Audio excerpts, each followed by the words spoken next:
Non, je suis très heureuse que nous accueillions Niko Chodor et Alex Heilbron, que j'ai rencontrés il y a quelques années lorsqu'ils étaient encore étudiants comme vous. Donc c'est toujours intéressant de rencontrer des artistes qui sont pas si loin de vos préoccupations et en âge et en temps. Et ils ont des pratiques diverses et variées. Ce qui les rassemble, on pourrait dire, c'est parfois la question de la peinture d'une manière élargie, mais aussi diverses pratiques pour Nico liées au son, la sérigraphie pour Alex aussi. Et donc, ils ont, pendant le Covid, aussi créé un espace qui s'appelle Riviera Parking à Santa Barbara, dont ils vont nous parler, je pense. Donc, ça montre aussi la capacité que vous avez ou que vous aurez à inventer vos lieux si vous ne les trouvez pas et à inventer vos stratégies de démonstration si celles qui existent ne vous conviennent pas non plus. Donc, c'est aussi ça qui est intéressant dans la rencontre avec des jeunes artistes comme Alex et Nico. Et je les remercie encore une fois parce qu'ils ont passé le temps dès qu'ils sont arrivés hier à rencontrer certains d'entre vous et encore ce matin. Voilà. Merci à vous. Ah, et aussi, vous pourrez ensuite poser des questions plutôt en anglais. Je pense que Alex comprend un peu le français, mais plutôt en anglais et on se débrouillera. Merci. Thank you. Hello, can you hear me? Okay. Thank you, Marie, for inviting us, and thank you for the introduction. And also thank you to Marie Kenne for organizing this talk today. And thank you all for coming and listening to us. And like Marie said, if you do have questions in French, you can ask. I think today we discovered that Nico's French is even maybe better than mine. I had to learn we'll find out. I learned German when I was living in Germany for 4 years, and the French has gone and the German has come in, and now when I'm trying to speak French, I only can it's like being replaced by German words. Anyway. So yeah, thank you, and thank you to ENSPA also. We're really happy to be here in Lyon. Thank you. So for today's presentation, we have made a very specific itinerary through some works and projects from the past few years. And our presentation is based around our use of structures within the paintings and objects that we make, as well as the structures and systems we create and apply to other projects. Currently, you can see 2 paintings that we have recently made, mine on the left and Alex's on the right. And throughout this talk, we want to show how structures inform our public and private practices, and how we think our two different practices intertwine. In this talk, we hope to convey something that is at the core of how we work, and I would like to start by giving a broad definition of what a structure is. A structure is the arrangement of and relations between the parts or elements of something. A structure can be a building or other object constructed from several parts. Structures are designed to have basic functions. These are to support, to contain, and to protect. Structure refers to something's form, arrangement, or function. And the first structures we would like to talk about are sports fields. Sports grounds or fields are a playing area for various sports, which are divided by lines. Like our 2 example pictures of a tennis field and a competitive swimming pool. They were the visual structures which informed us as we were growing up. Participatory activities such as sport taught us about rules, organization, and community. We learned to follow the rules that were set by others and worked and played within these rules with others for certain outcome. At the same time, we were working against ourselves and learned about both individualism and collectivity. In 2017, we collaborated with an artist and a curator on an exhibition. The exhibition was titled Visual Athletics, and you can currently see the poster and invitation card that we designed for this event. The exhibition was held on a sports field, but with interventional objects, images, and sound as stand-ins for the players and game instruments. We considered the differences between art and sport. The game principles and procedures of sport refer to a democratic fair play situation defined by rules, whereas art has none of these things. This project challenged the disparate theoretical and physical boundaries of two distinct, yet not opposing activities, art and sport. During the process of putting together visual athletics, we stumbled upon the work and anti-happenings of Julius Kohler, which heavily influenced us to stage the show on a tennis court.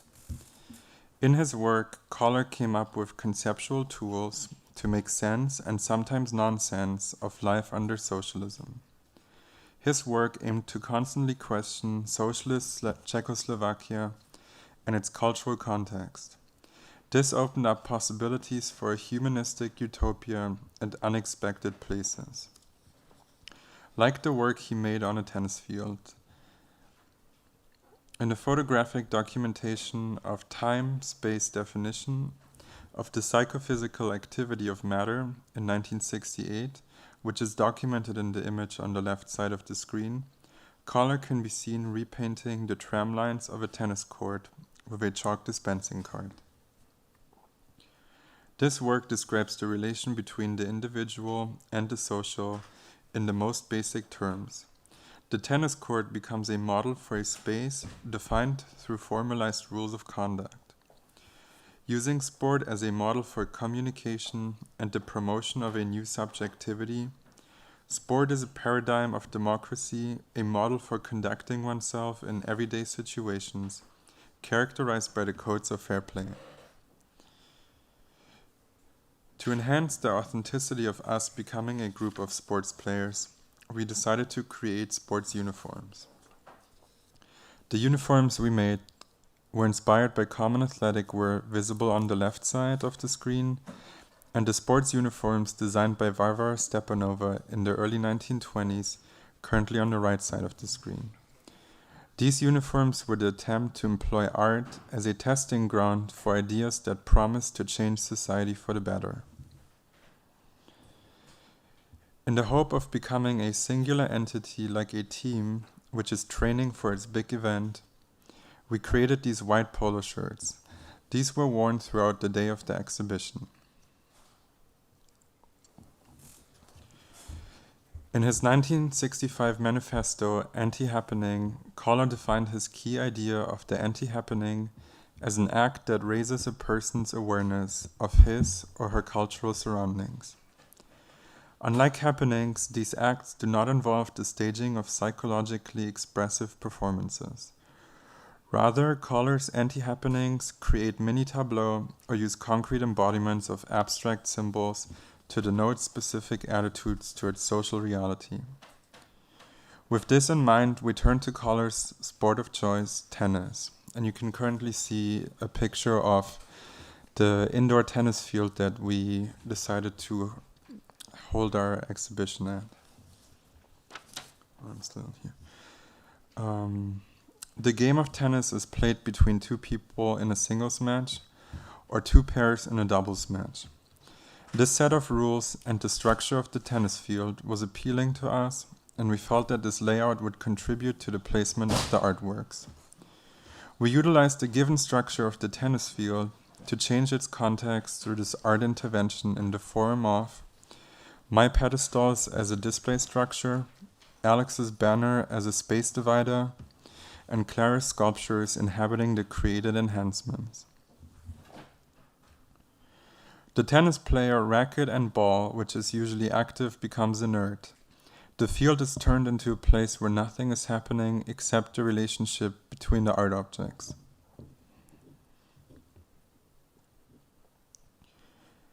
This is an anti-happening, motionless and without the sound of the tennis ball hitting the tennis racket and the net.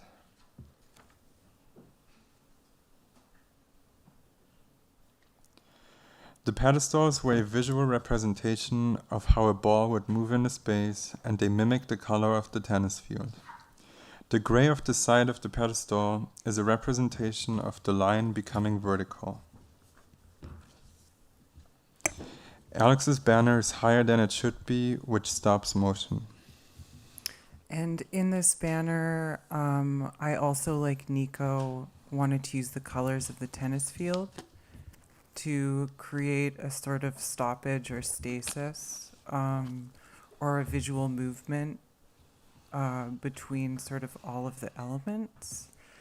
I was really interested in that time in the idea of one being able to slowly read images, and I thought the most direct thing that I could put on a image plane was a pile of people all resting and sleeping together, and to really reinforce this idea of reading things slowly, I included the phrase "resist fast images," and the word "resist" became important to me in relation to, you can see one of the tennis balls on the right side of the image sort of standing, and that was like the idea of, resisting the movement of the tennis balls moving over the space.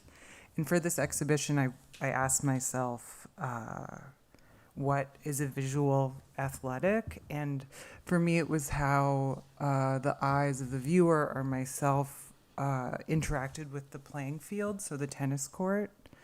And I thought about how the image could also become a playing field, the lines of the image that I had made, maybe sort of connoting or becoming different boundaries for the person's eye who is looking over it. So I also imagined the ball, like I said before, bouncing against the banner, and the banner is a little bit higher across the tennis field than where the, what's the thing in the center called?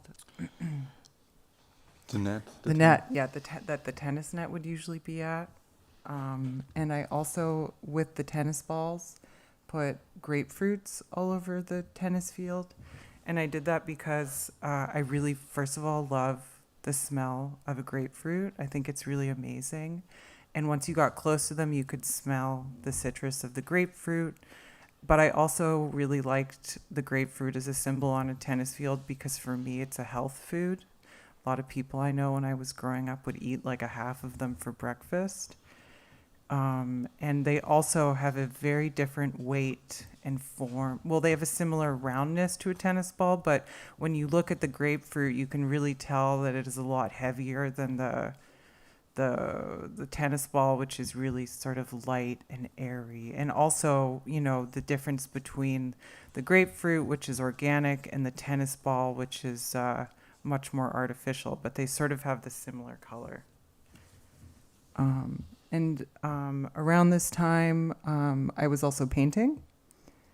And here's an example of a painting I was making. This was from 2017. And for me, this painting is connected to this idea of this, slow read of an image of a painting, how one could do that. And I would employ one figure, sort of that looked very passive, and I would put it in or amongst these sort of modernist, what for me were modernist structures. And they were in between patterning, ornamentation, and architecture, I think with an emphasis on patterning and ornamentation maybe before architecture. And I was figuring out how I could employ repetitive shapes and contrasting colors to create a slower read of a painting so that it wouldn't maybe be so easy to see it all at once. And the text, of course, I was, again, interested in using text with image and how a text could juxtapose in an image with within a painting with the image itself and sort of how they played off each other. And at the end of 2017, I moved to Los Angeles, and I began producing artwork there. And I stopped painting, basically, and I became interested in the relationship between the production of artwork in Germany, where I was living at the time before when we did visual athletics, and the way that I was sort of asked to produce artwork in Los Angeles. And I continued on with my ideas of being passive, and I really became, obsessed with this American mentality to constantly be doing something. it was really overwhelming for me, this idea to be constantly be doing something coming from a place where I could do less, and everyone was constantly moving and buying and eating and reading, but it never felt like these were things that were had much substance to them. And I really felt like I was simultaneously on a conveyor belt, but also a walking dollar sign. And at the same time, I read a text by this writer named Jan Verwert called "Exhaustion and Exuberance," because he features Julius Kohler in the text, who Niko and I were inspired by for visual athletics. And I was really taken by his idea in this text that after the disappearance of manual labor from the lives of most people in the Western world, that we have entered into a culture where we no longer work, we just perform. And in this text, he proposes different ways to resist this idea of expected performance. So to say that you can't basically to it, or maybe that you can. And so in response to all of this, I made a bed, as you can see, in a greenhouse.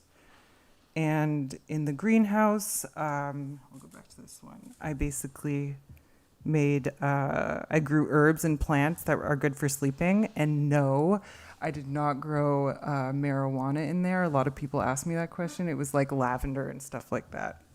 And I also made this bed where I was making all of my work. And I would draw on the bed, I would read on the bed. It was a very uncomfortable bed, but I kind of really loved it and decorated it. I would like put crap on the end, like cigarette boxes and tape, and I would like print out texts that I liked and wrap it around this wood. And I covered it with the scent of lilies, because lilies, I found out, were the most popular flower for both funerals and births. And I thought that was really interesting. And lilies also have this like really distinct smell that is like the whole studio smelled like lilies, but like artificial lilies, which I really liked.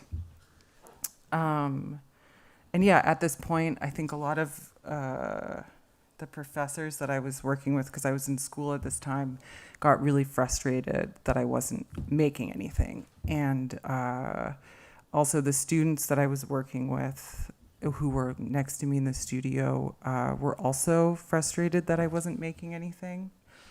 And so basically what I do when I'm backed into a corner is I completely resist what I'm being told. And I also was like, okay, so I have to do something in my studio. And a quote that I read from Jan Verwert about resistance was that even if you are resisting, you are still performing. And this quote is, "Are the forms of agency that we commonly associate with resistance not modes of high performance themselves?" So I was like, yeah, I guess I am performing by resisting. So I made a bench and a table, and the accompanying table held cigarettes and matches. And I would invite students and people into my studio to have a cigarette with me. And basically, I would be performing, but I would be performing something idleness that was a bit more than for me what I was doing on the bed. And I began to consider what was a performance and what was not a performance. Being idle, I would be daydreaming, doing something, but it wasn't nothing. And I was also inspired by one of my favorite paintings by Philip Guston called "Painting, Eating, and Smoking." And like the painter in the image, or the person in the image, I also wanted to just be by myself on the bench doing the things that I love the most. And I also became interested in the ideas of William Morris. And he is, been really important for a lot of applied art movements and artists in the 20th century. And one of his interests is raising the applied arts to the status of an art object. So he wanted to consider a wallpaper just as important as a painting, or sculpture, for example. And these ideas had a big influence on the avant-garde applied arts movements in the 20th century. And I also considered the role of of my community, or the community, in artistic production through making this bench, and the problems of individual student work, studio work. And I wanted to bring other people into my studio for conversation, instead of maybe making something where there would be issues of plagiarism or appropriation. So that's where I landed with the bench. And this bench was made out of wood, and then surrounding it was tile that I had put on there by myself. And this was like a big project to undertake. It is a really heavy object, but it's also kind of dainty. If you put it outside, it would definitely fall apart. And it was interesting to have this functional but non-functional object in my studio for a while. People were really confused how they could interact with it. And especially with the idea, especially with smoking in LA, no one smokes. It's a very health conscious city. And you can't even really smoke inside of the school anyways. So it really was something that I wanted to be functional, but at the end of the day was not functional, because it was both seen as an art object and kind of impossible to use. So now, after showing visual athletics and this first exhibition that we collaborated on, and some objects that we were both making, I would like to move for a moment into the paintings and images that we make. And before I present these structures inside of our paintings and images, I would like to begin with a quote by the artist Jenna Horwitz. And in a text about her work, she says, "The first thing I was interested in was in reducing my choices to the least number so that I could go deeper in my search and discover more. The less choices I had, the more I could discover. I reduced all of my choices for subject to the circle and the square, and all of my choices for color to black and white. I then began making three-dimensional black and white paintings. My interest in Horwitz's work began towards the end of my time in art school and influenced me to create a system to work within of my own. I decided to reduce all of my choices for subject to the grid, to establish some sort of alphabet, and to use these grids as an alphabet or a language. As an artist, I experience freedom through limitation and structure, and the system I employ consists of these 10 different grid formations, which you can currently see. Before I show some images of how I apply this system in my paintings, I would like to quote Rosalind Krauss's grids. There are two ways in which the grid functions to declare the modernity of modern art. One is spatial, the other is temporal. In the spatial sense, the grid states the autonomy of the realm of art.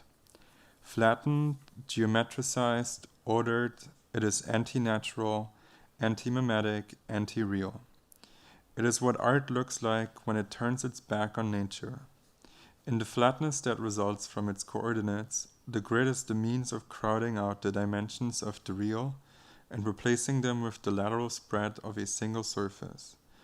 The grid declares the space of art to be autonomous and autotelic. The grid does not map the spaces of a room, or a landscape, or a group of figures onto the surface of a painting. If it maps anything, it maps the surface of the painting itself. It is a transfer in which nothing changes place. The physical qualities of the surface are mapped onto the static dimensions of the same surface." I would like to use these quotes as an introduction into my latest group of paintings. Furthermore, I want to enhance on my interest of inscribing information and language onto the canvas, using concealment as an artistic device and the paintings as information storages. The system I apply is a system of notation for the organization of color, language, and architecture through the use of the grid.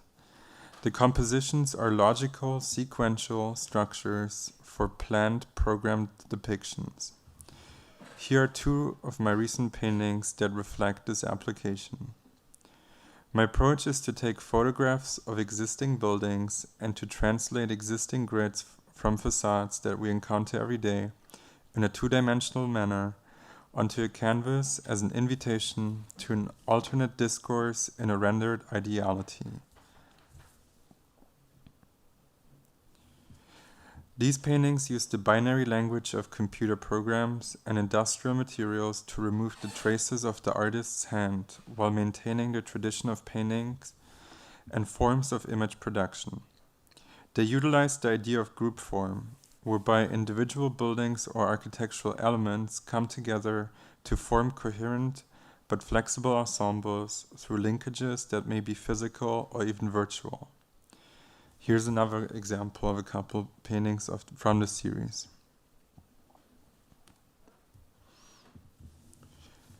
Another group of paintings I'm constantly expanding on are grids layered on color fields that represent specific flags of nations.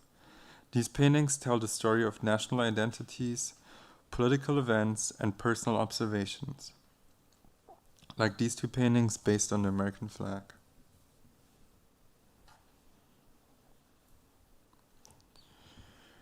The following paintings are part of a series that are a reaction to the rise of fascism in Europe. Each painting in this series is about the right-wing party in a specific European country. On the right side, you see the finished painting, on the left side, based on the Polish flag and the color identity of PiS, the Polish right-wing party. On the right side, you can see the mock-up or instruction that I create for every painting before I execute it. The principles of the grids refer to a democratic situation with clearly defined rules, a perfect expression of utopian ideas in a world otherwise shaped by arbitrary political rule-making and rule-breaking. Here's another painting from this group about the German right-wing party, the AfD.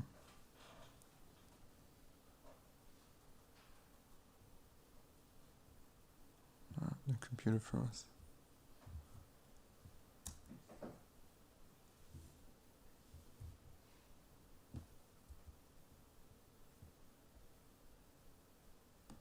A little preview.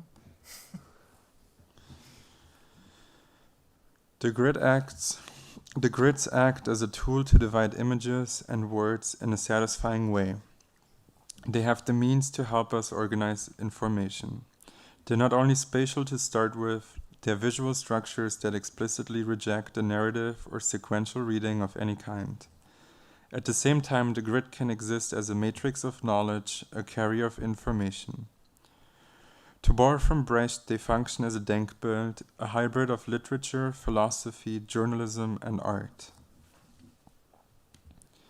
And my next step is to introduce a new layer into these paintings, where I will inscribe code on top of them. Each image contains a party's program and is juxtaposed with QR codes, which lead to animated videos containing fragments of newspaper articles about these parties, as well as essays on the rise of fascism in Europe. Each of these paintings acts as a memory device. Through this, the paintings become information carriers and a new interactive platform through which I can share and show new information and content. Thus, the paintings become a hybrid of analog material and digital information.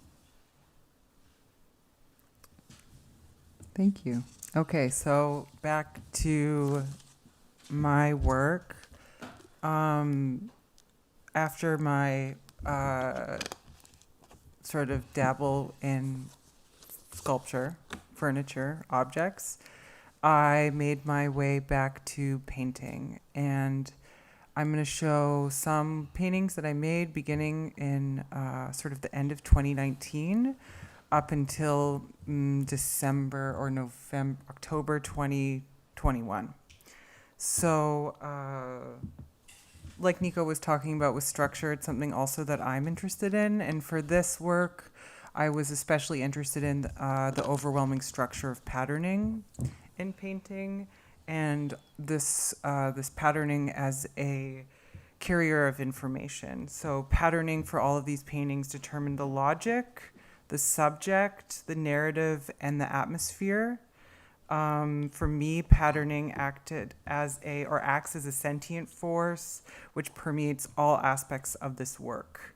It simultaneously creates and recreates every single image. And it also functions metaphorically to emphasize ideas of productivity and femininity. And patterning is the protagonist around which all disparate formal investigations of these paintings coalesce. And this painting is maybe 1.5 meters by 2 meters tall and is made with acrylic on canvas. And on the right is the detail of it. Like Niko, I am also really interested in the grid, but I think in a different way am interested in the grid as a measure of time and also an interrupter in that time frame.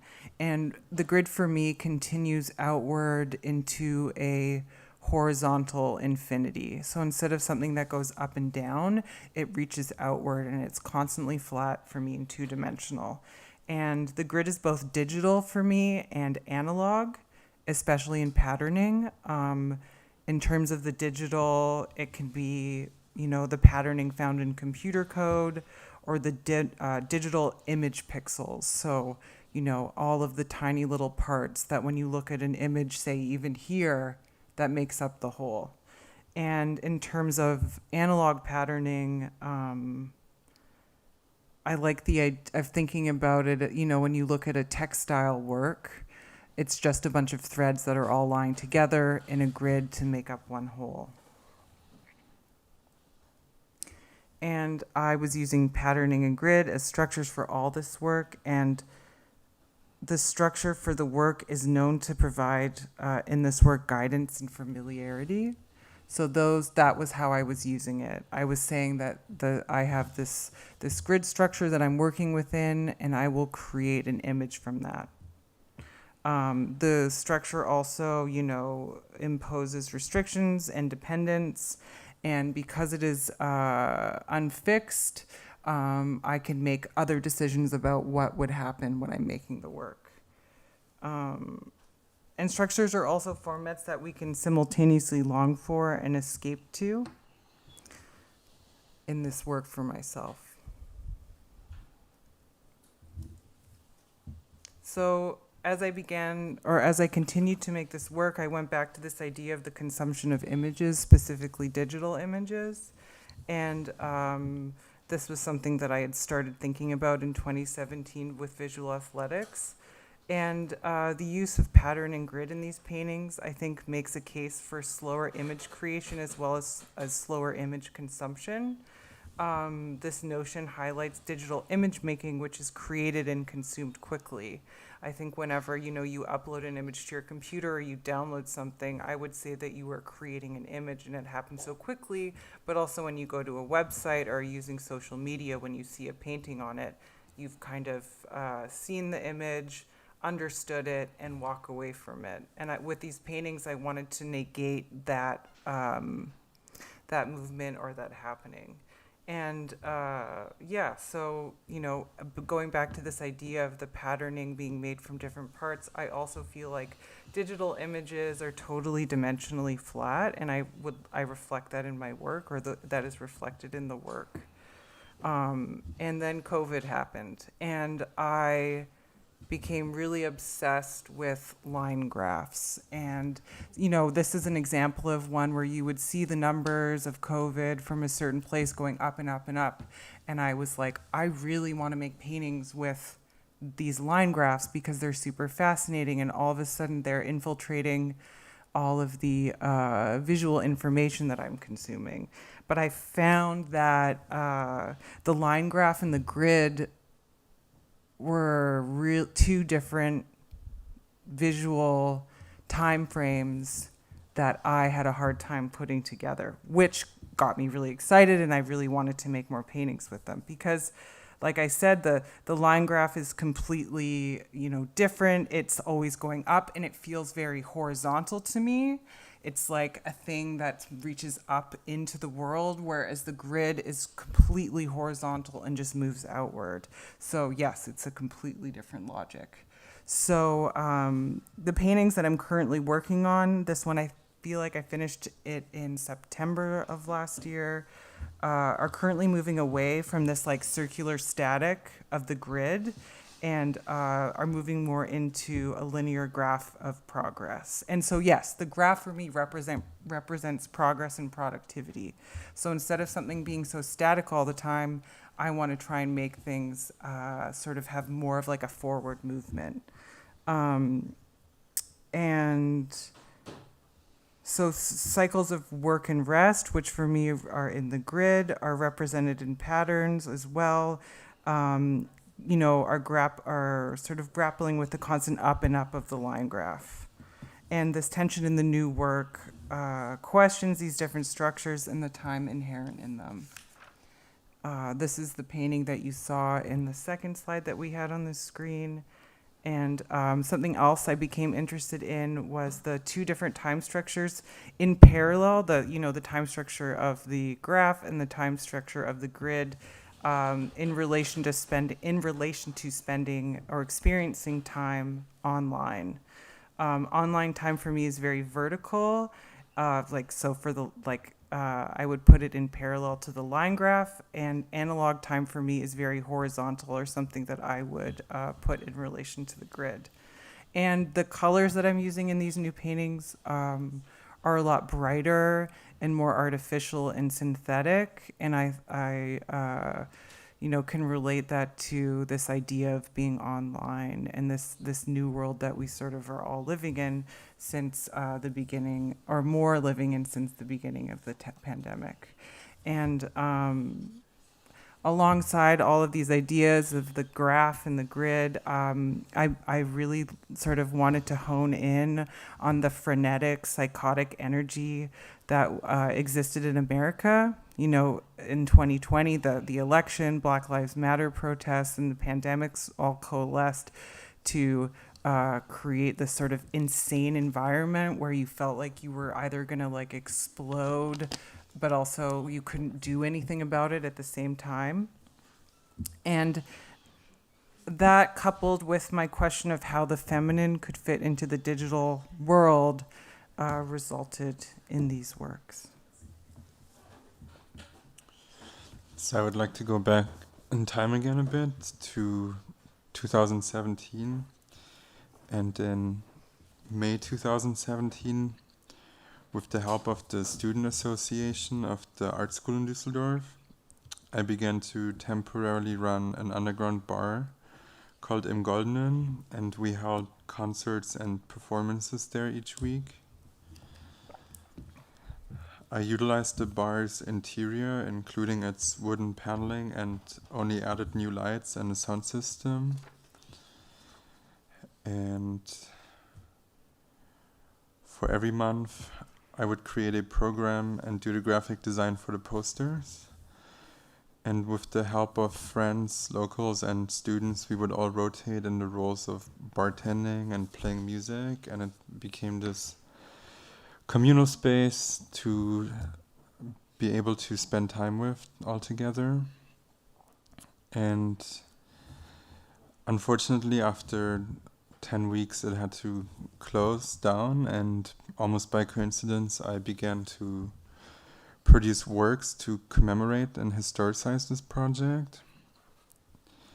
And in October 2017, I was invited to be part of this exhibition at this space called KIT, which translates in German to Art in a Tunnel, and it's part of the Kunsthalle in Düsseldorf. And this space is located in the leftover part of a tunnel, and here you can see the poster and the double spread page from the little booklet that they made for the exhibition. And in this exhibition, the exhibition at KIT grappled with complex oppositions in the academy environment, while also offering an overview of different positions and generations. And in cooperation with the artists of the Kunstakademie in Düsseldorf, an attempt was made to reflect the many facets of life and work at the school. And the show gathered students and graduates, individual projects, and collaborative formats. A particular focus was placed on the handling of documentation and archival materials.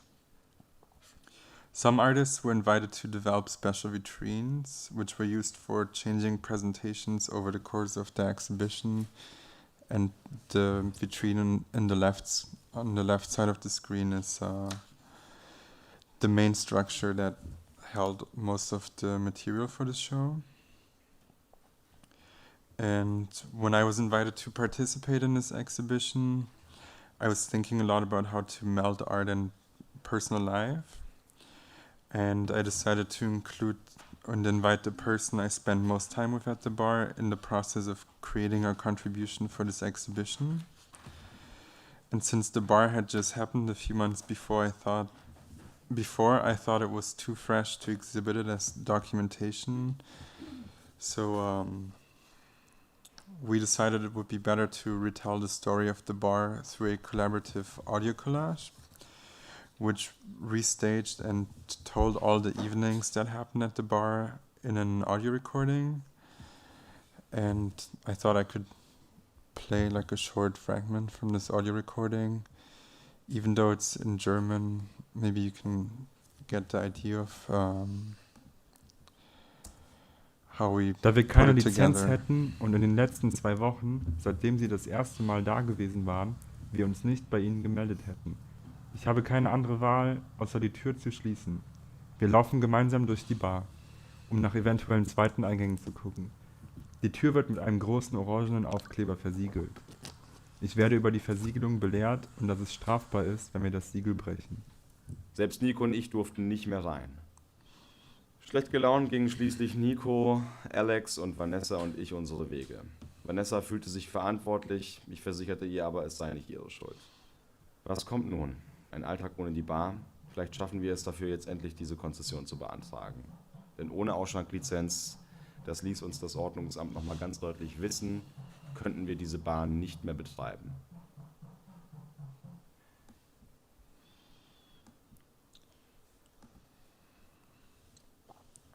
And then this is how this audio recording was playing in the exhibition. So the space gets really narrow, and we hung these 2 speakers from the ceiling, and you could walk in between the speakers, and you would hear the audio recording loop. And then a few months later, we were invited to create another exhibition about the bar. This time, the exhibition was at an artist-run space in an underpass in Cologne. And this is what the environment of this underpass looked like. And for this iteration, we decided to recreate a bar structure within the exhibition space. We still had the sound system from the original bar, and I had all the material left from the visual athletics pedestals. So we reused all this material to create basically this temporary bar inside of the exhibition space. And for this iteration, I invited 4 artists and artist groups, and all of them hadn't had the chance to perform at the actual bar, but were scheduled to do so. And these were the invitations for this exhibition. And this time, so each of these 4 participants or these groups had an assigned color: red, blue, green, and yellow. They were all plugged into a mixer and supposed to perform their contribution once the room was lit in that color. And the room also incorporated visual materials that inspired the bar and had texts attached to the ceiling that referred to the performers and marked their placement in the space. And the aim behind this exhibition was to recreate the evenings again, but this time at the threshold of the previously lived experience and the aesthetic practice we had tried to establish.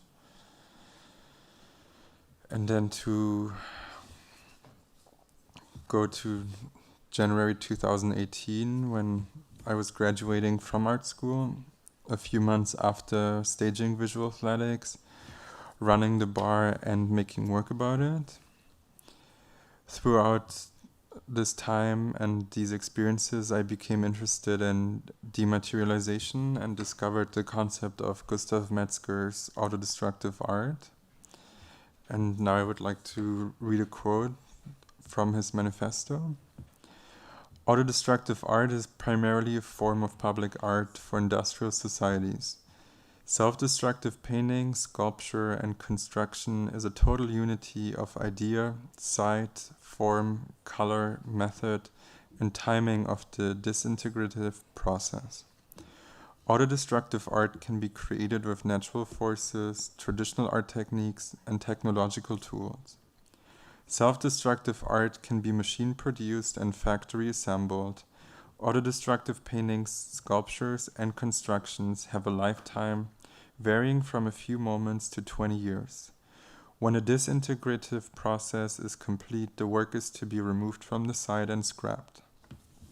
Autodestructive art is inherently political, also carrying anti-capitalist and anti-consumerist messages. It addresses society's unhealthy fascination with destruction, as well as the negative impact of machinery on our existence. And the result of this discovery was my work with the title Creation Destruction. And this work consists of a collection and assemblage of text fragments from mass media, art and popular culture that I was reading and which influenced me during my studies. And currently you can see the 2 invitation cards that I made for this, for my graduation and for this piece. And the piece was exhibited in 2 different rooms throughout the time span of 3 days in each space. And Creation Destruction consists of a vinyl sticker and a speaker which functions as a performer. The speaker is reading the text I assembled with my voice in a loop. It has the shape of one image and text fragments that I tried to process. It is a collection of narratives. It is about telling the stories of both fact and fiction. It is private imagination combined with the public political history. It is an attempt to connect private experience with public memory. Throughout the spoken text, the point of view is not fixed but mobile. The audience chooses the parts to which it is going to pay the greatest attention. The vinyl sticker depicts an anonymized architectural structure which can appear anywhere. It is ephemeral and by default gray. Default gray is a metaphor for the futility under neo-capitalism and the renewed urgency of finding a moment of rupture in the familiar domestic. Furthermore, it is the most democratic way of analyzing textures and material and to give it a color. At the end of the time period, it is shown when the process is completed, the work is to be removed. All that is left is the information the speaker circulated, since the vinyl is to be thrown away. And now I would like to play again a little excerpt from this piece, which is in English. In the hyper-realization of utopia and endless simulations, I will not give myself over to my own destruction by creating the reality of details, without having the ideas. Rather, I shall offer a hierarchy, in other words, value. This is introducing alternative ways of having an effect on others by spectacular means. Reality is no longer dominated by a permanent, central, hierarchical ordering principle. Instead, all elements are equal. It acts as a creative illusion, as a social theater of popular culture, and communicates only through non-communication. These images are supposed to reinvent social reality into the shape of a dream world, a hyper-realized utopia. It never reached that utopia's point yet, where things begin to get really exciting when the utopia is tested. Can we ask what kind of social model this piece produces?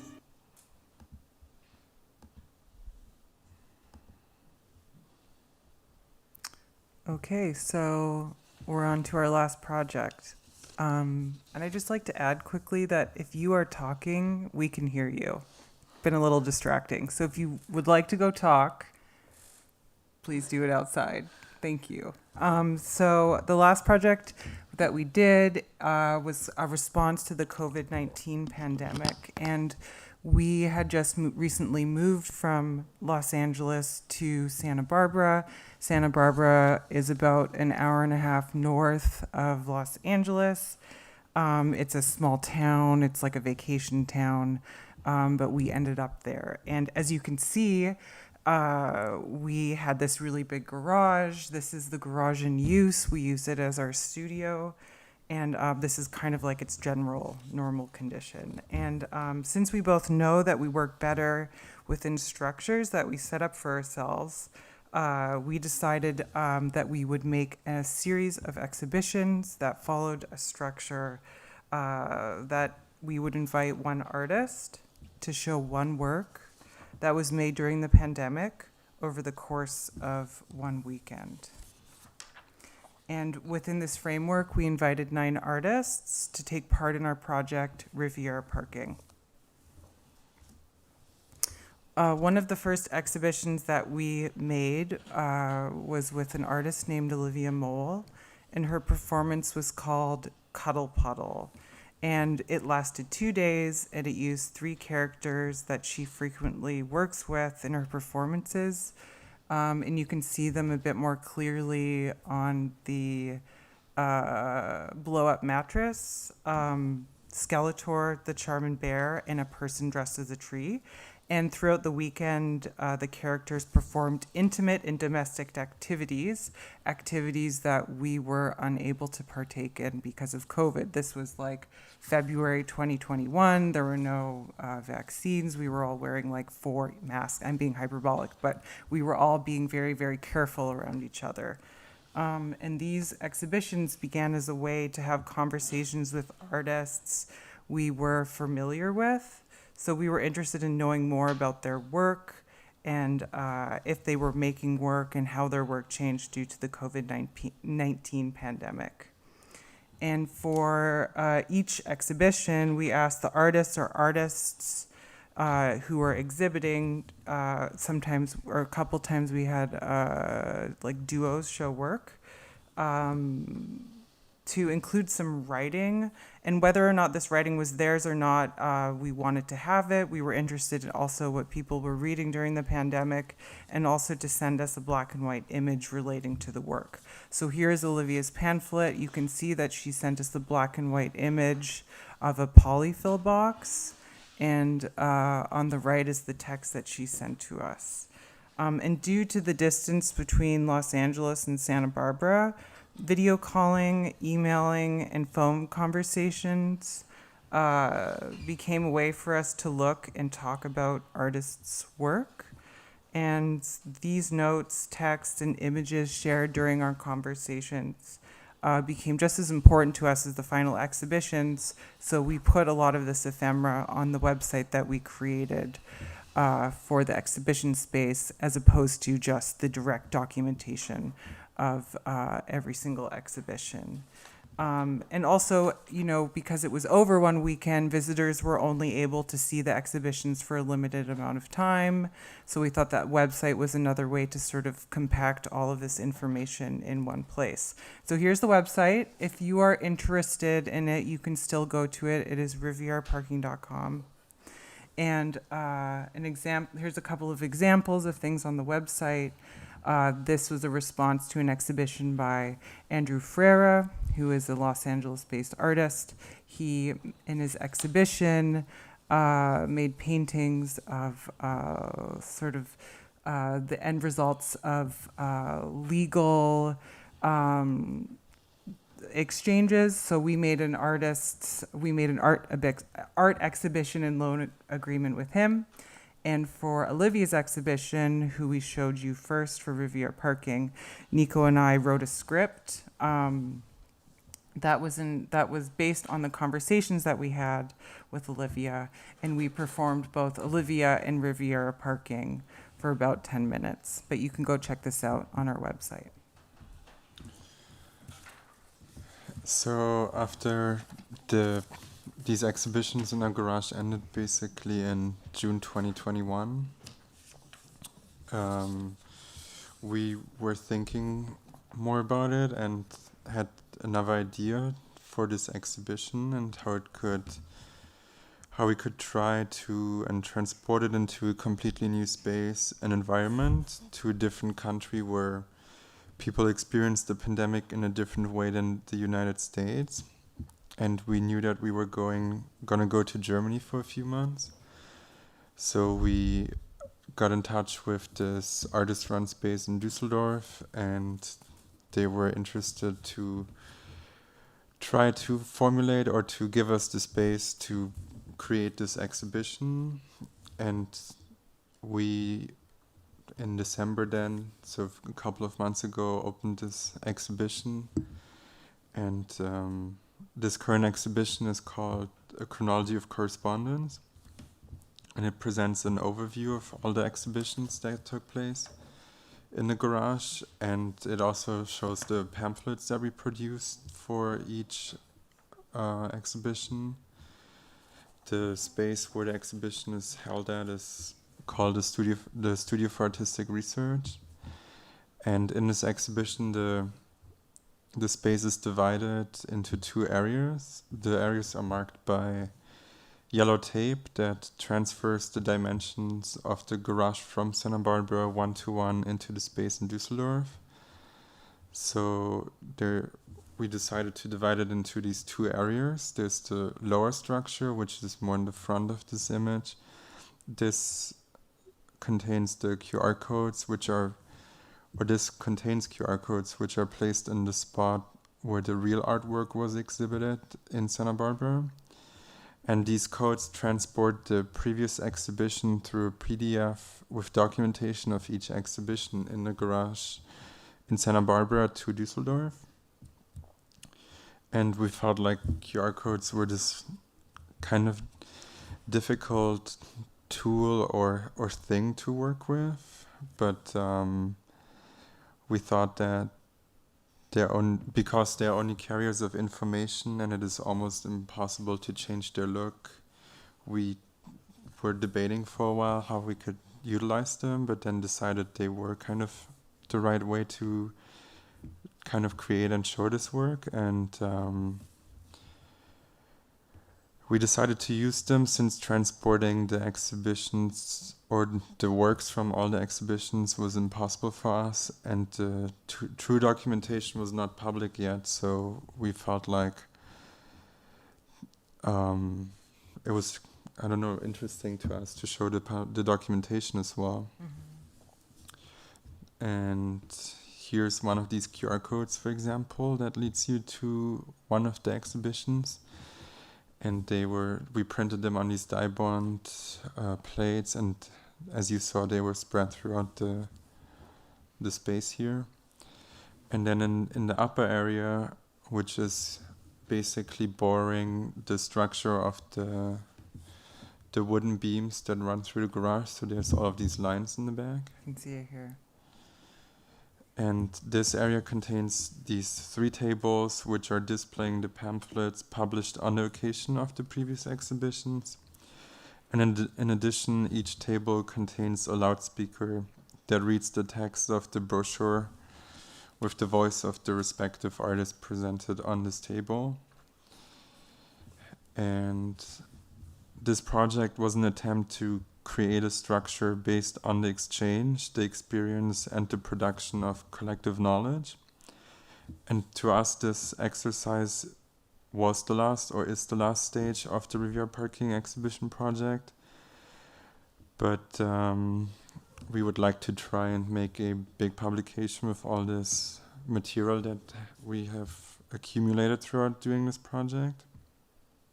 And since we were only able to show one exhibition, we decided to end with these 12 QR codes. So if anyone would like to look in more detail at all the exhibitions that took place in the garage, you're more than welcome to. And that's how we would like to end our presentation. Thank you.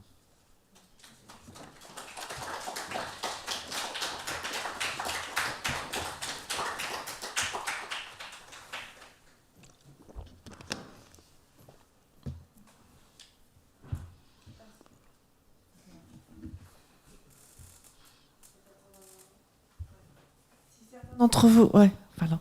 En des questions, je peux faire passer le micro. Vous pouvez lever la main, peut-être que ça va venir dans un petit moment.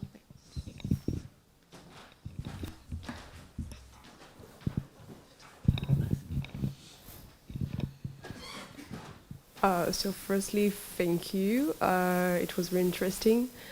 I was wondering if you're coming from an art school or something like that. You say you graduated, so in which school were you before? Probably in the United States, I think.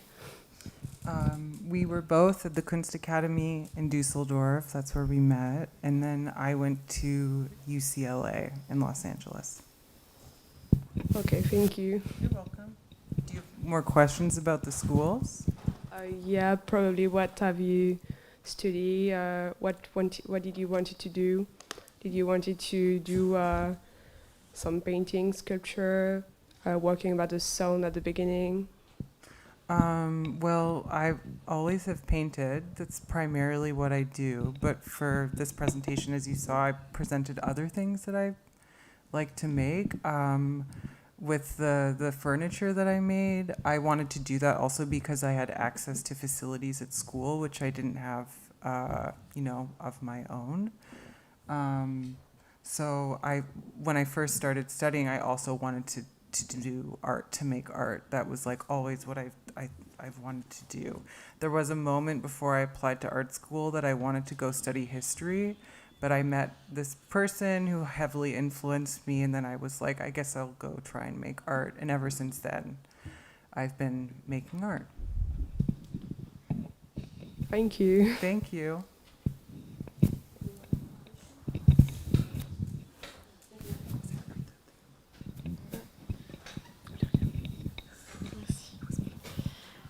Thank you for the conference.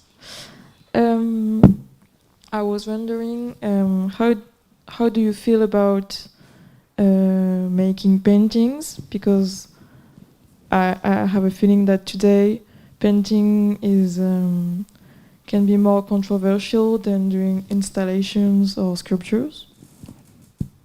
What do you mean by more controversial? I mean, since there has been like a criticism of painting, so do you feel like you are renewing painting, or? I don't think so. Or, I don't know. I think this question of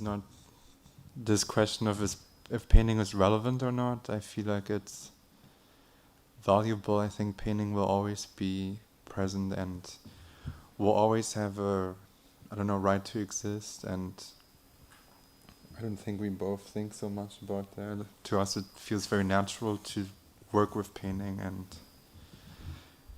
I think we are both just accepting it's this type of object, like this unusable object, and it's totally okay. Yeah, I like the idea of useless objects. That it's something maybe that like has no function. That's fine.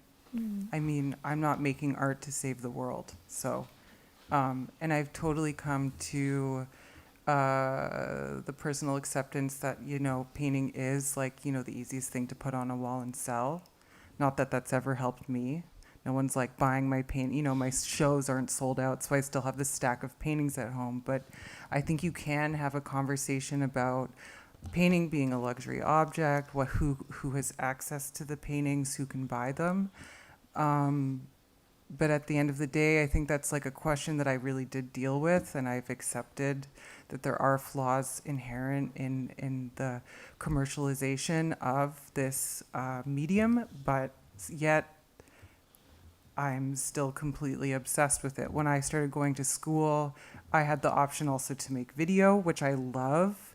But there's something about painting in this flat surface that I felt like I could really let the work became more interesting to me than say moving with working with something that felt more movement oriented, let's say. And I've never been good at photography. I think photography is the hardest because everyone can do it, and it's really hard to be really good at photography. So I was like, I'm not even touching photography. Okay, thank you.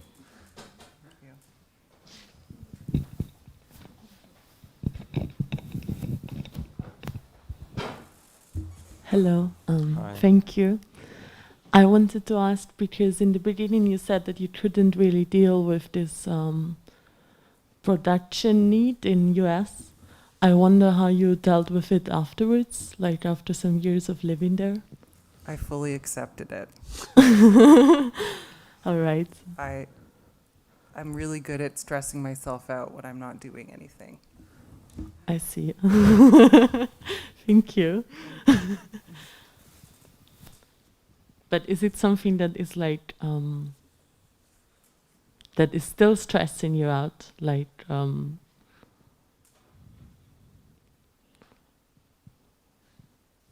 yes.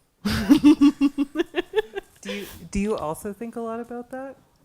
Yeah, I do. Especially now in France, actually, in this school. There's a lot of difference to my school in Austria. And where? In Austria. Oh, what's the difference for you? I feel like there's more need here to present something. Yeah, to present. Yeah, I mean, when I was in school in Düsseldorf, I don't know about Niko, I presented my work twice in 4 years. So to go from that to UCLA, where I was doing like 10 studio visits and more than that, like 15 studio visits in 10 weeks, I had to make something. Yeah. But now I want to make paintings, and I go into my studio when I have the opportunity, and I'm excited to be there and to work, and I feel more confident about it. But I'm also stressed out that I'm not doing enough. Okay. I mean, it's like, you know, as I had a mentor in school, and he said it's kind of maybe good because it lights a fire under your ass to get something done. Yeah. Thank you.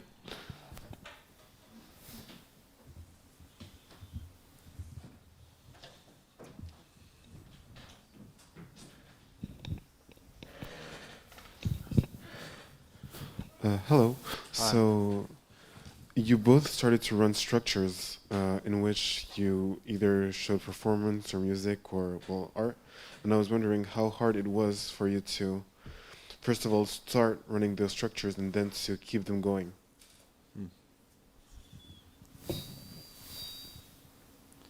I feel like for me it came maybe a little naturally. I mean, in the beginning of art school, I also started with painting, and I always struggled to, like, I would make a painting and then I struggled to make the next painting because I never really felt confident or didn't know what I wanted to show in the painting.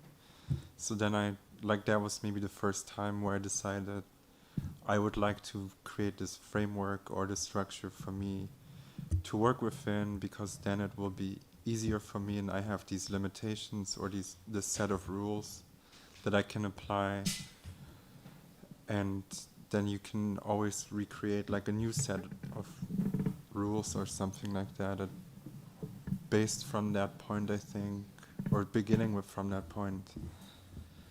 I just started to apply that to a lot of different projects or interests. But are you also talking about the project spaces, like the artist-run stuff? Yeah. Oh, okay. Mm. So how to continue with it? Niko and I really like having conversations with people. It's, I think, our most favorite thing. So, and meeting people and interacting with them. So that's what drives. That's what that drive comes from for me. I mean, as you saw, so there was 4 years between this visual athletics show that we did and then kind of this decision to do these exhibitions due to the COVID-19 pandemic. And how about the bar? The bar was also the same year, I guess, as visual athletics. Mhm. But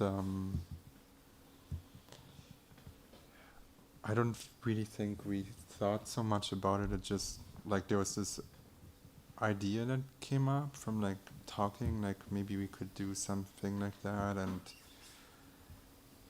the exhibitions in Santa Barbara were really the decision was because we felt like there was no opportunity for us to talk to people, to talk about art, like all these things that we are really interested in. And then again, it kind of just happened naturally. We were like, okay, we want to do, like, how can we get these people to drive for an hour and a half up to our house and to visit us? Why don't we invite them to do a show and we can talk about this show, and we can invite them to only show one work or one project and see if or how this was affected by the pandemic, basically something that we felt like we were, like everybody else, impacted by. Do you make work with other people? Like, do you have an artist-run space, or? No, not at all. Okay. Are you interested in it? It kind of scares me, honestly, so I don't know. It scares me too. I mean, it was hard. It was a lot of work. But you can do it. Okay, thanks.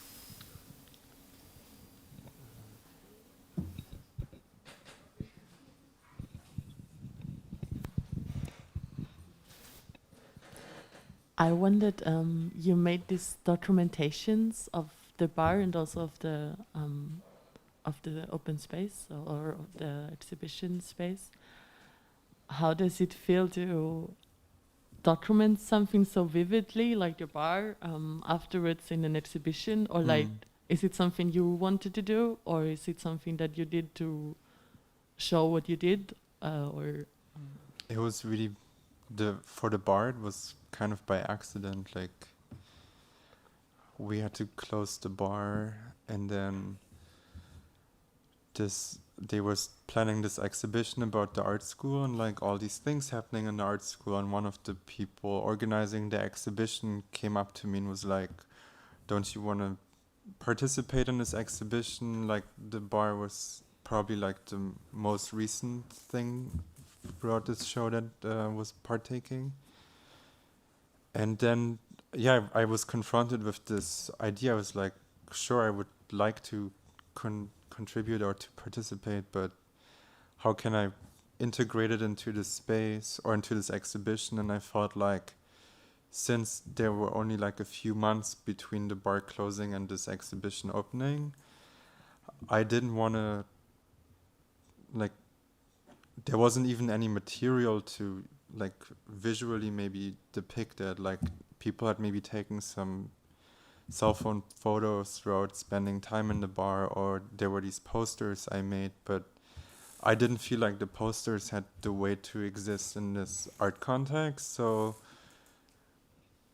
being also in this bar throughout these 10 weeks with this other person, like a lot of weird things were happening. So the reason why the bar ended was, first of all, we didn't have a liquor license.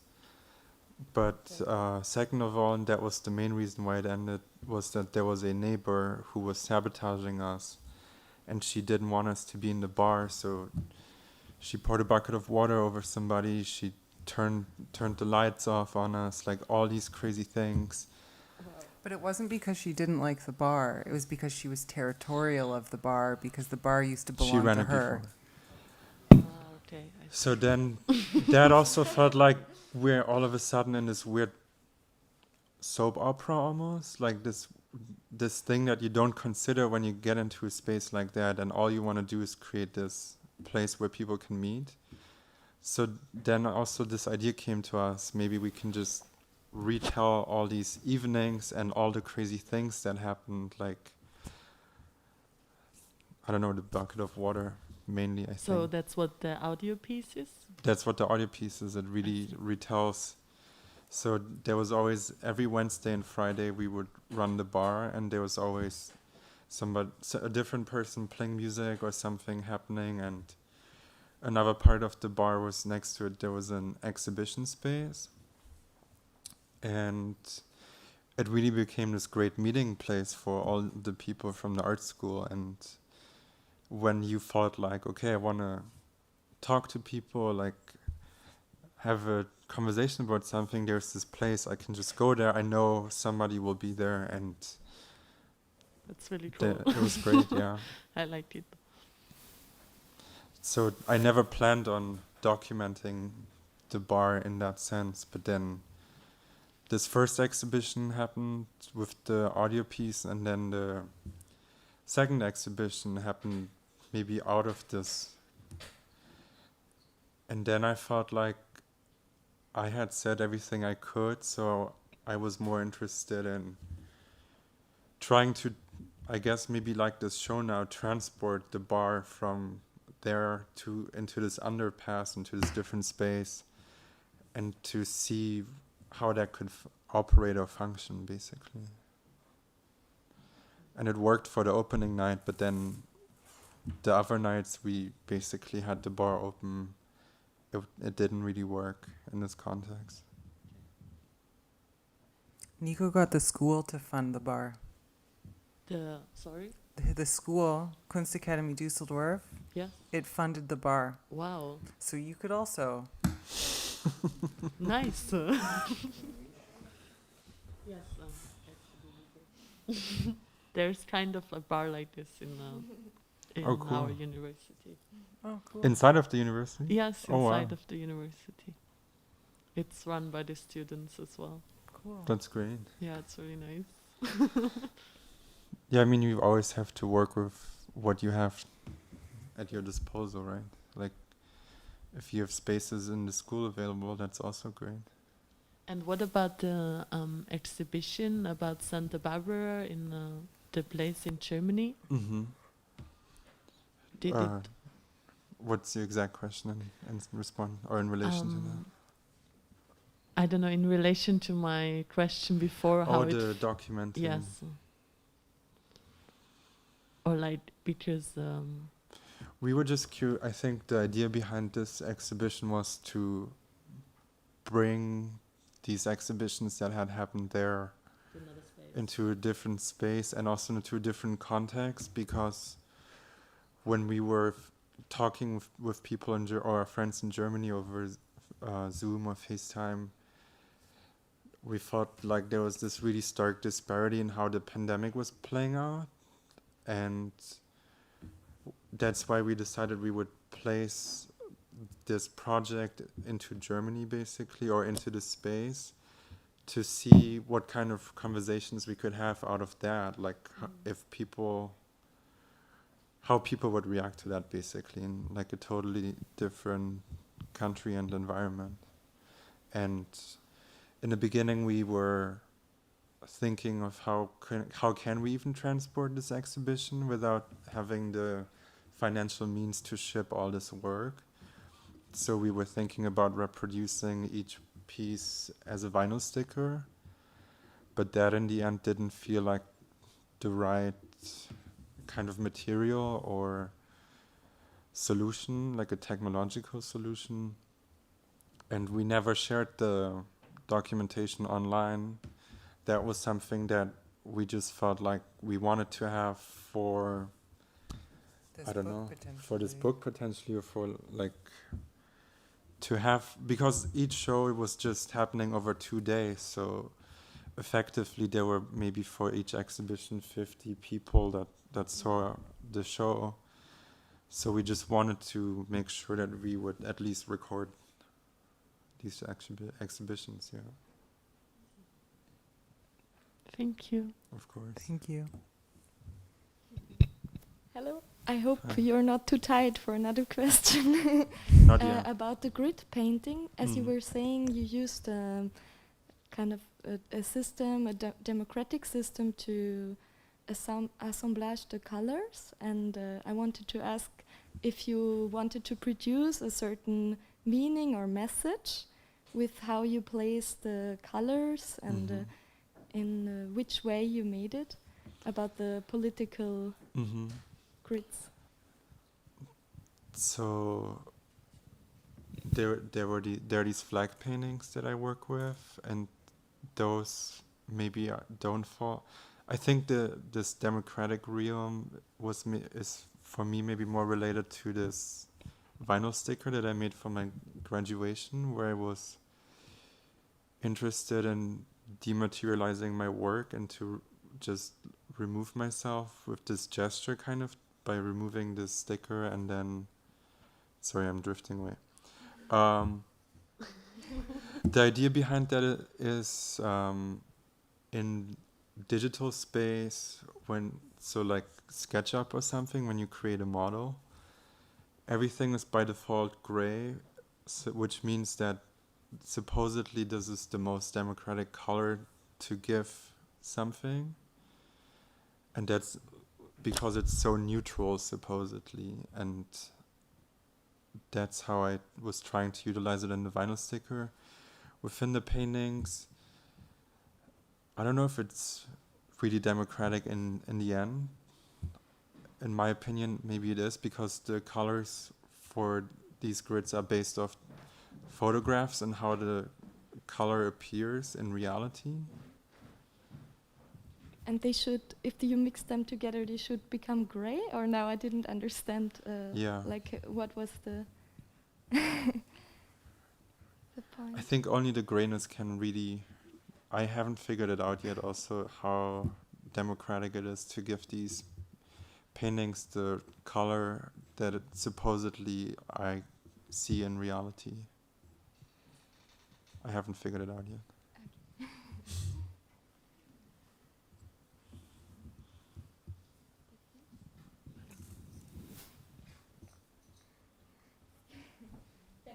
Thank you.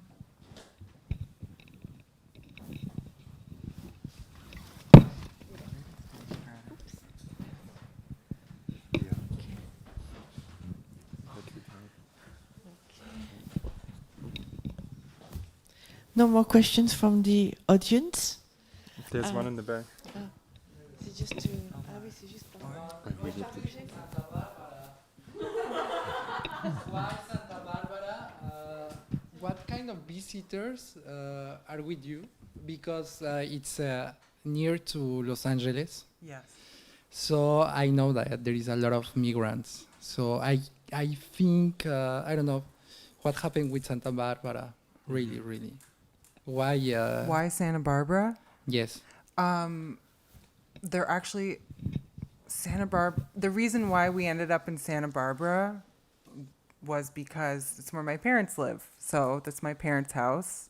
Okay. And we, Niko lost his job. I was still in school, but I was just working as a teaching assistant. So we didn't have enough money to pay for our apartment. And we thought, let's go live in the house because it's in Santa Barbara. It's a big house. It'll be fine. Santa Barbara, though, is a very affluent place in relation to parts of Los Angeles. There's no real, I would say, working class neighborhood. It's a very homogenous place. We can also talk about that if you're interested in it in relation to this project and the exhibitions. But we were there because my family is there. And we did the exhibitions because we had the space. And then most of the visitors were, we anticipated that either our friends or friends of these friends would come to these exhibitions, but in the end, we actually got to meet all these people from Santa Barbara itself, like artists living there, but also neighbors.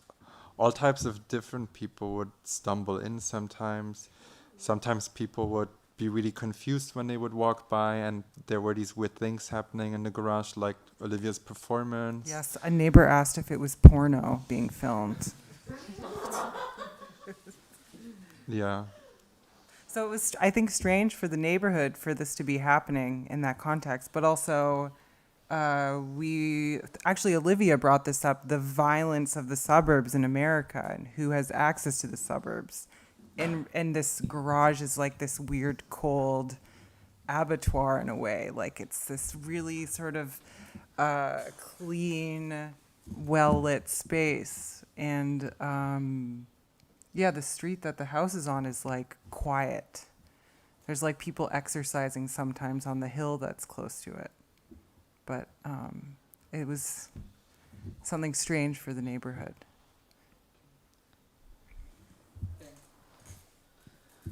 Thank you. But also regarding Santa Barbara and the post-colonial structure of some Of the courthouse. building. Yeah. It's in the next new work of Niko and Alex that you can see next week in Paris at Anne Barrow's gallery, if you want. Yeah. So in fact, they worked on this level. Maybe it's not in the works that they show us today, but if it was the underground of your question, it was addressed. I mean, it is addressed in their work, in the look for the structure and the substructure, the grid and the patterns in other works. Voilà. Okay. Thank you, everyone. Thank you. Thank you, all of us, to stay because it's a strike day. So thank you to not be on strike.